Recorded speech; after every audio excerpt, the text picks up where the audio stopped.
Hi guys, welcome back. Sorry I didn't post this last Sunday like I was supposed to. My bad. I was on a vacation, so now I'm back and I'll get right back on track every Sunday, okay?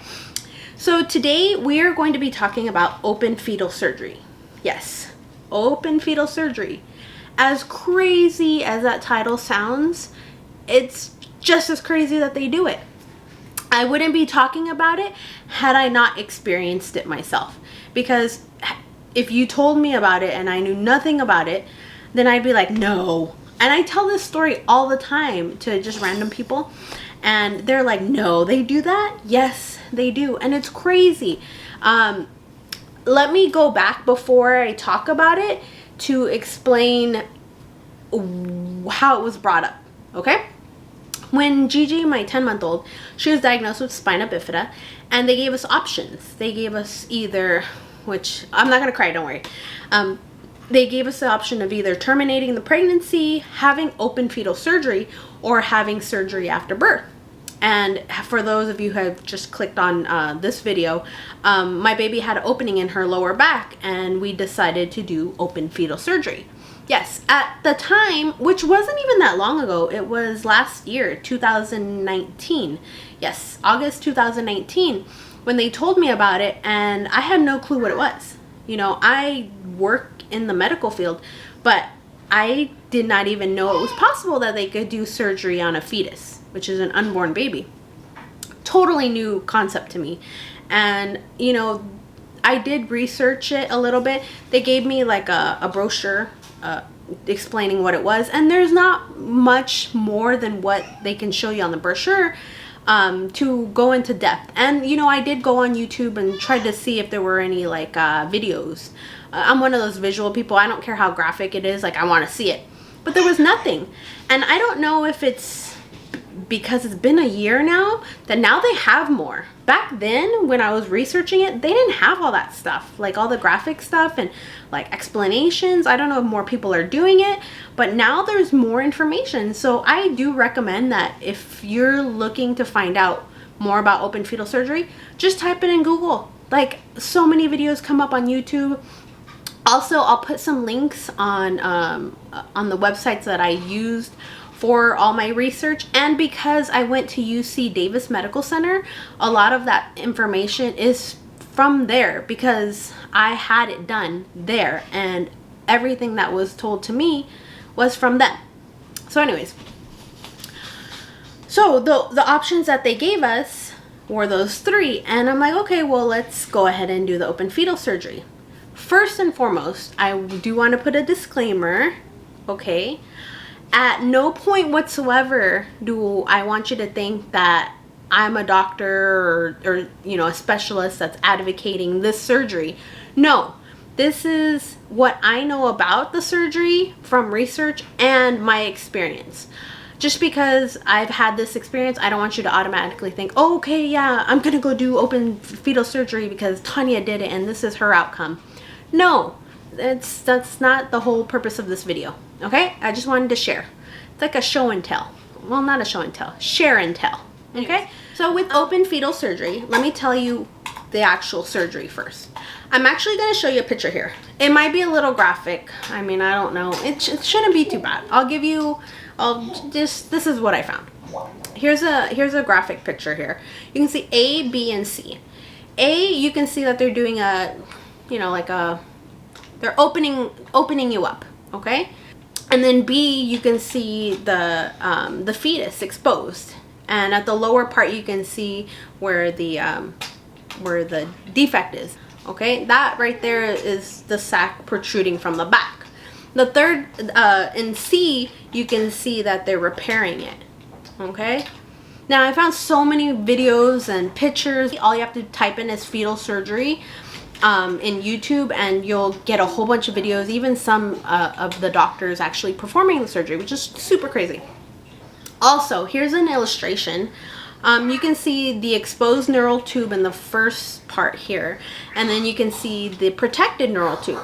So that's after the repair, which looks amazing, right? Yes, and that's exactly why we wanted to do that. So jumping back, we did the open fetal surgery so that we wouldn't cause more damage to Gigi's nerves. And, you know, I mean, it only makes sense.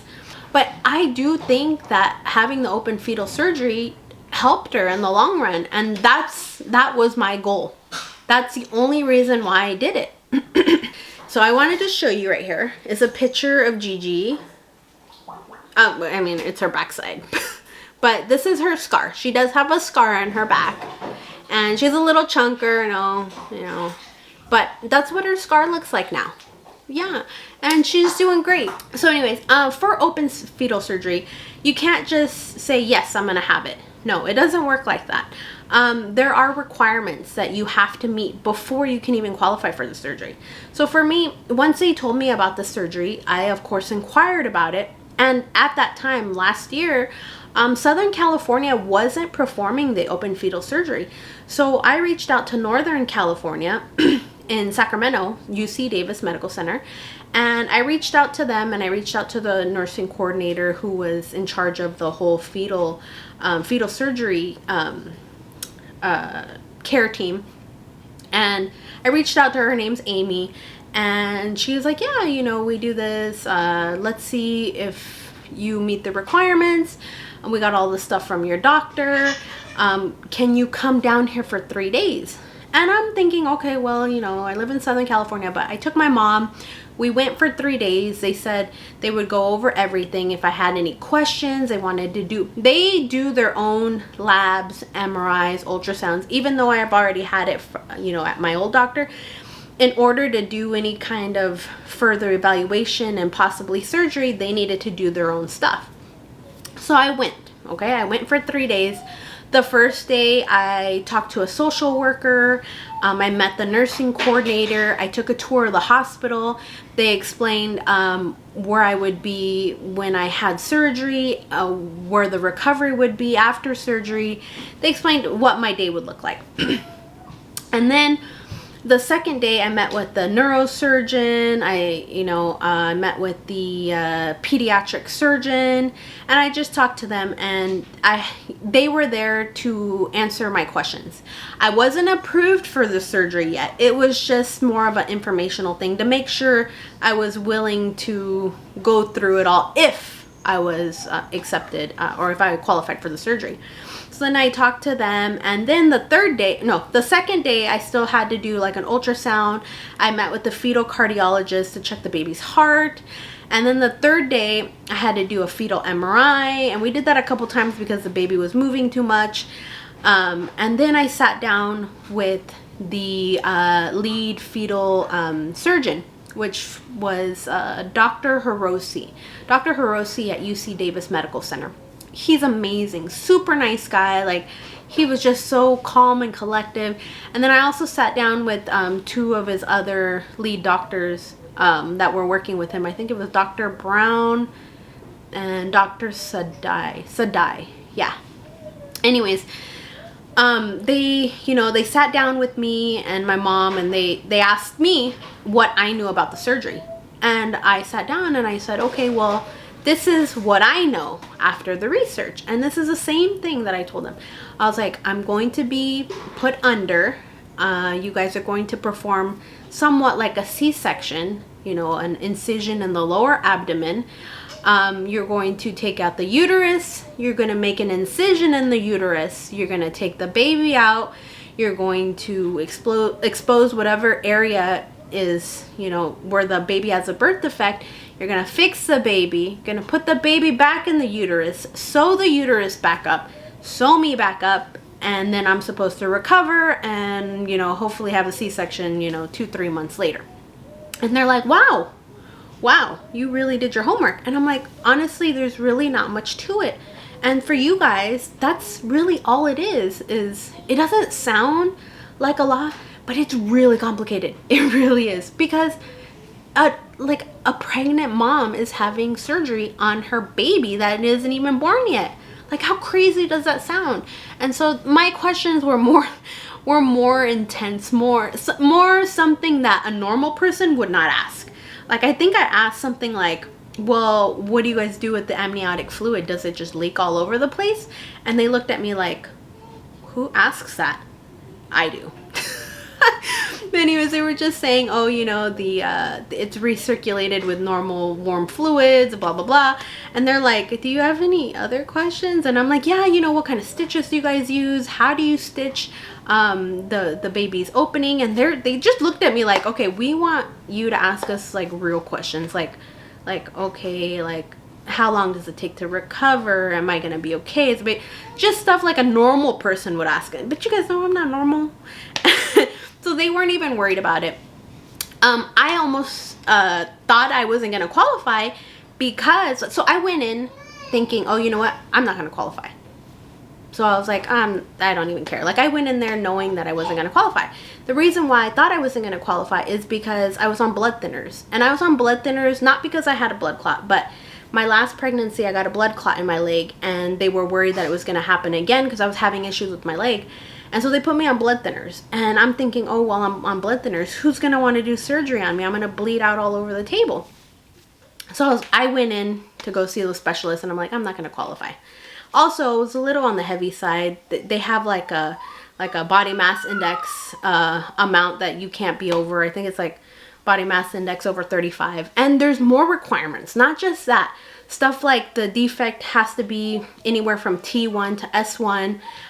It can't be lower or higher. What else? Just they have a long list, and it's just crazy. You have to meet those requirements. You have to be healthy yourself. The baby has to be healthy. Everything has to be normal as far as your labs. Like nothing can be elevated. Like you have to be perfect. So I wasn't too worried about that, but the blood thinners I was worried about, and my BMI. Anyways, that third day I sat down with them, and they're like, okay, well, we'd like to do the surgery. And I'm like, really? Like, you're not concerned about the blood thinners? And they're like, no, you know, we can just take you off of the blood thinners, you know, 24 hours before the surgery, and you should be okay. And I'm like, okay. I was like, well, you know, thinking in my head, I'm like, oh, well, I'll come next week, and okay, we'll have the surgery. And they're like, well, we'd like to do it tomorrow. And I'm like, tomorrow? Like, what the heck? Like, I couldn't even think about it. I just said yes. I just said yes because, like, I didn't have enough time to even say, like, yes or no or think about it. And, you know, my husband and I had already sat down and kind of discussed it. And I told him ahead of time, I'm like, you know, if I do get approved or if I meet all the qualifications, I'm going to do the surgery. So I just right away said yes. And so, you know, that day they gave me steroids. I think they give you steroids before surgery just in case you go into preterm labor to help with like developing the baby's lungs. So that was just like a preventive measure. But so yeah, they did that, and then I got prepped for surgery, and yeah, I had surgery. I had open fetal surgery. They cut me open, they took the baby out, they repaired her back. So what they do when they repair the baby's back, so you're under anesthesia, the baby's under anesthesia. With ultrasound, they make sure before making an incision in the uterus that the baby's positioned in the spot that they want the baby positioned in. And then they expose, so they cut open the uterus and they expose the baby. And the baby's kind of just floating like, you know, this back up and stuff. And so then they sew the baby's back, and they do this in layers. So they sew the muscle layer of the baby first, and then they sew the skin layer. And then they sew the uterus, and then they sew you up. And as easy as that sounds, it's crazy difficult. I mean, just think about it. The baby's like this big, okay? Like the neurosurgeon and the fetal surgeon, like they have to look at a, what are those things called? I want to say telescope, but I think that's wrong. A microscope, right? Microscope. Yeah, whatever. Magnifying glass. Anyways, they looked through it, and they had to be real precise. Like, that takes skill. And the fetal surgery team, it's not just like 5 people. It's 20 people. You have the fetal surgeons, you have the neurosurgeons, you got the fetal cardiologists, the anesthesiologists, all these specialists, like maybe like 10 doctors. You have a whole bunch of nurses, you have RT specialists, it's just so many people in there. Like, just so many people, at least 20 people in there. And so they have all these people, and they do this surgery. And the point of this surgery is to hopefully, you know, give the baby, or your baby, a better outcome in the future. And what I mean by that is the hope is for a better outcome as far as like disability wise. They hope that by fixing it, while the fetus is in the womb, they lessen the damage that is caused by the nerves and the spinal column, being out in the amniotic fluid that's causing harm to it. If we stop that damage early on, then we hope to improve things like urinary incontinence, constipation. We hope to increase mobility. So, there's a lot of spina bifida kids who can't move their legs or are in wheelchairs, have urinary problems, have bowel problems. Also, they want to reverse, the hydrocephalus, accumulation of fluid in the brain. They want that to stop. And in my case, I can't say for everyone, but in my case, like, Gigi doesn't need a shunt. And I think it's because we did the repair. I'm not a doctor. I'm not 100% sure, but just knowing what I know, we repaired her back. Okay, this stopped the pulling of the spinal cord and that blockage that was being caused by that opening. Now we closed it. So what's going to happen? We stopped it from pulling further and causing further blockage. So I'm thinking everything was reversed, and now we unblock that area and Gigi doesn't accumulate fluid in her brain, so she doesn't need a shunt. Also, we haven't seen a urologist just yet because of COVID-19. So she wets her diapers normal. I mean, I can't tell because I'm not inside, but I don't know how her bladder's contracting, and that's something that they want to see, because with spina bifida children, they notice that either they're spasming or the bladder walls thicken and causes incontinence or urinary problems. So we still have yet to see where her urinary tract, how it's functioning. Also, as far as bowel, she's going to the bathroom just fine. So I think that we helped her. But like I said, again, disclaimer, big disclaimer. I don't want you to think that this is a cure to spina bifida. So I just want to let you guys know that there is no cure for spina bifida. I don't want you to just watch this video and think, oh, well, Tanya, she had a good outcome. Her baby's doing great and she's okay. Well, no, I forgot to mention that there's a lot of risks associated with this surgery. And they do lay those out, but there's not only risks to the baby, but there's also risks to you, to us. But when I decided to do this, I wasn't thinking about me. I was only thinking about my baby. At that time, I was like, well, if anything happens to me, this is horrible, but I did think this. I was like, well, if anything happens to me, my mom's there, my mother-in-law's there, my husband's there, and I know this sounds horrible, but I was willing to risk my life for a better outcome for the baby. So I didn't even think about it. It's horrible to say, but yeah. So they say, there's a risk of going under anesthesia and not coming out of it, or the baby, dying during surgery. And those are two big things, you dying or the baby dying. And those are, big like wake up calls. But I really wanted to help the baby, and they really reassured me that they've done, these surgeries a handful of times, and it was still very new last year, but I was willing to take that risk, and it is scary. So just know that there are big risks.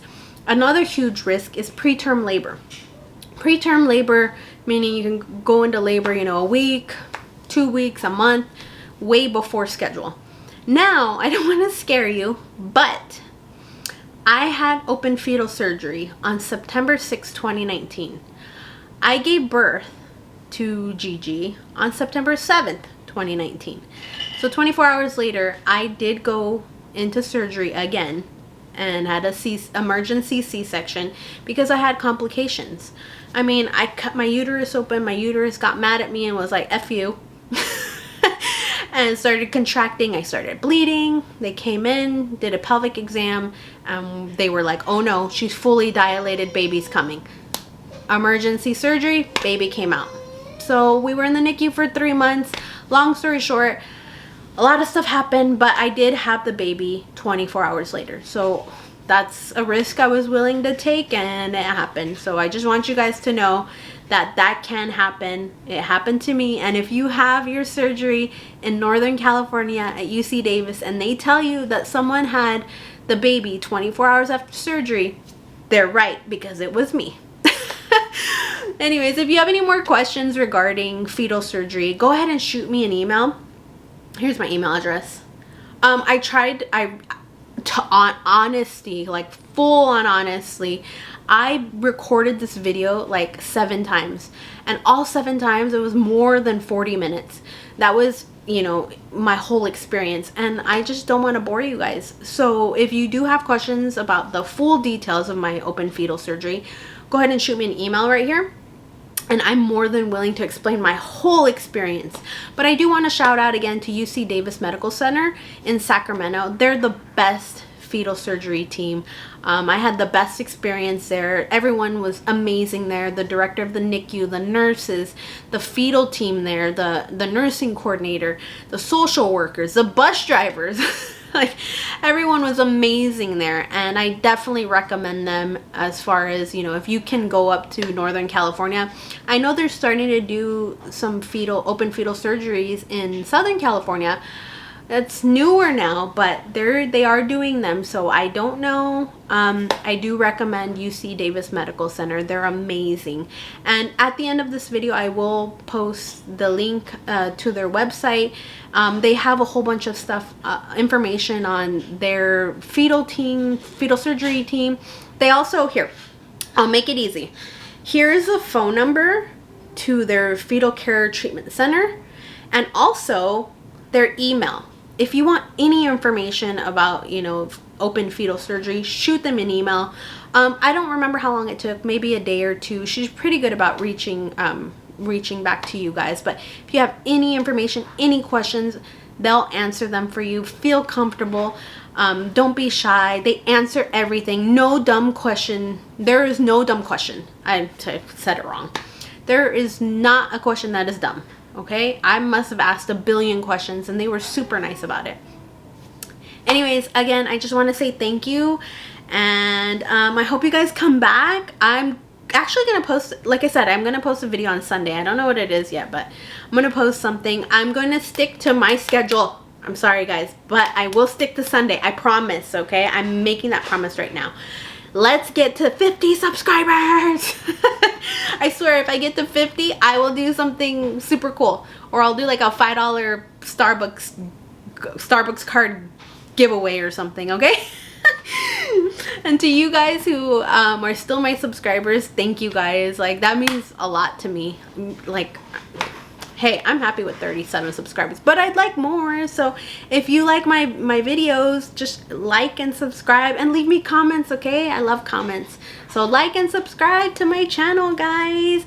Hey, and I did notice I get a lot of views, but a lot of you guys aren't subscribed. So I mean, of course you can't subscribe to me if you're not subscribed to YouTube at all.